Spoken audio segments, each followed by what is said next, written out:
भारतीय जनता पार्टीच्या वतीने धुळे महानगरपालिका निवडणुकीसाठी प्रभाग क्रमांक 2 चे उमेदवार यांच्या वतीने ओसवाल नगर येथे 5 जानेवारी 2026 रोजी जाहीर सभा आयोजित करण्यात आली होती। भाजपाचे नगरसेवक उमेदवार कविताताई कोळी, निशा महाजन, प्रतिभाताई शिंदे, सुनील सोनार या चारही उमेदवारांना निवडून देण्यासाठी जाहीर सभा घेण्यात आली। यावेळी ओसवाल नगरातील नागरिक व भाजपा पदाधिकारी कार्यकर्ते मोठ्या संख्येने जाहीर सभेला उपस्थित होते।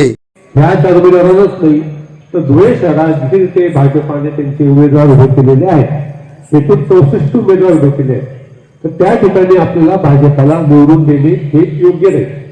कारण की काय होतंय की भैया एवढं निधी का आणू शकतायत, कारण की स्टेटला फडणवीस साहेब बसले, त्यांनाही कळत आहे की विकास व्हायला पाहिजे, आपल्या धुळेला एक मागासलेला जिल्हा म्हणून शहर म्हणून ते म्हणायचे, तर ते त्या प्रकारात तिथं निधी आणतायत। निधी मिळतोय, निधी छोटा मिळत नाही, निधी 42 कोटी 78 कोटी अशी निधी मिळतात, तरी सगळ्यांनी काम होत आहे। अजून एक सुंदर वेगळं जे माता भगिनीकरता मोठी गोष्ट असते ते म्हणजे आपल्या एकविरा मातेसमोर 51 शक्तीपीठाचं मोठं मंदिर सरकार येणार आहे, की ज्यात आपले 51 शक्तीपीठाचे लहान लहान मंदिर त्याबद्दल पूर्ण माहिती व्यवस्थितपणे तिथे येणार आहे आणि ही सगळी माहिती आपल्या वाचनाला मिळणार आणि ते संपूर्ण भारतातलं नदी काठी असलेलं एकमेव शक्तीपीठ असणार आहे, त्यात मला सगळ्यांची माहिती मिळणार।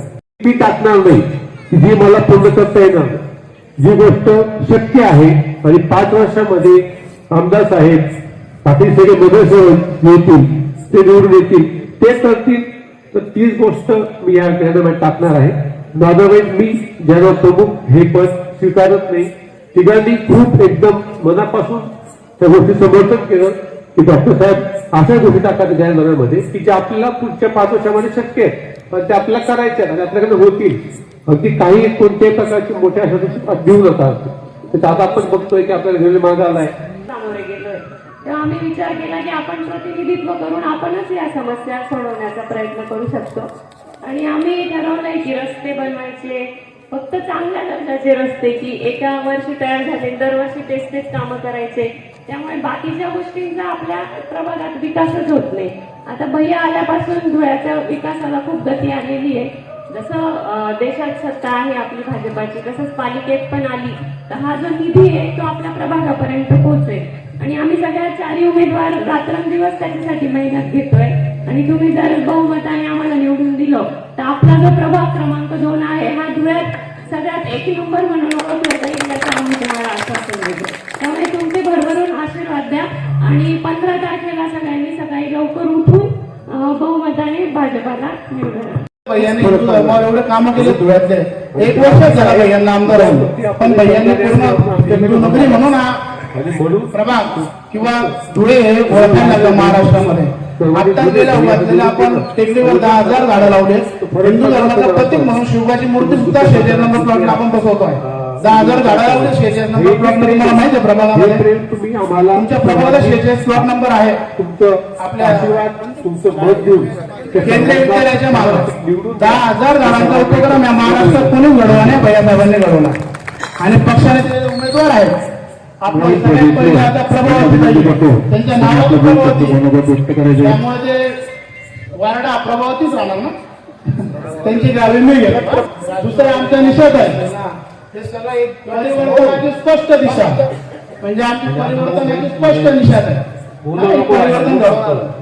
काकांचं नाव सोहळा आहे, ताईचं नाव सोनून आहे, म्हणजे सोनूचं नाव तुम्हाला त्यामुळे दोघं 4 आमचं पॅनल नावातच आमच्या स्पष्टता आहे, त्यामुळे 4ला या पॅनलला काढून द्या। दुसरी गोष्ट आहे, हिंदू धर्माला का मतदान करावे, आता हळूहळू आपले सगळे मुसलमान लोक काय करत आहेत हे आपल्या सगळ्यांना दिसत आहे। हे गाय कापतात, लव जिहाद करतात, फ्रूट जिहाद करतात, फ्रूट मध्ये सुद्धा आपल्याला आता केमिकल इंजेक्शन त्रास होत आहे। आपला 1 18चा होतो तर त्यांचे 10 18चे होत आहेत, हे माय मावल्यांनी आणि या हिंदू धर्माच्या सगळ्या बसलेल्या लोकांनी हा विचार करा. आज त्यांची टक्केवारी किती होते, आज टक्केवारी किती वाढते. फक्त राजकारणाला या पब्लिकला बळे पाडून काहीतरी भूलतापा देऊन एकत्र यायचं, पॅनल तयार करायचं, युती करायची आणि मग ते पॅनल करून ते कोणाला तरी एखाद्या मुसलमानाला पालिकेत घालायचं आणि त्रास द्यायचा. पालिका आपल्या हातातून गेली, महापौर दुसऱ्याचा बसला की आपण पैसे झालो. आज नगर शहर नसताना सुद्धा या वार्डामध्ये नंदुरबारने आमच्यावर कामं केले. विद्यानगर, प्रभातनगर, एकतानगर, ढाबेला इकडचे जे उमेदवार त्यांनी कामं केले नाही 7-8 वर्षामध्ये, तरी आम्हाला दोन्ही कामं आणले, सगळं केले. कशामुळे होऊ शकलं? भैयासाहेब आमदार झाल्यानंतर या प्रभागात कामं झाले असतील आम्हाला. त्याच्या पहिले झाले का? फारुशाच्या दारात तुम्ही जाऊ शकले का?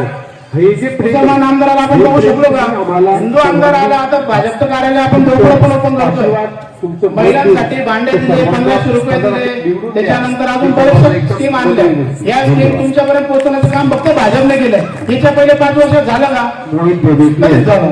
त्यामुळे हिंदू उमेदवार चेहरा बघू नका, पक्ष बघा, कमळ बघा, हिंदुत्व बघा. पुढे हिंदुत्व टिकवायचंय.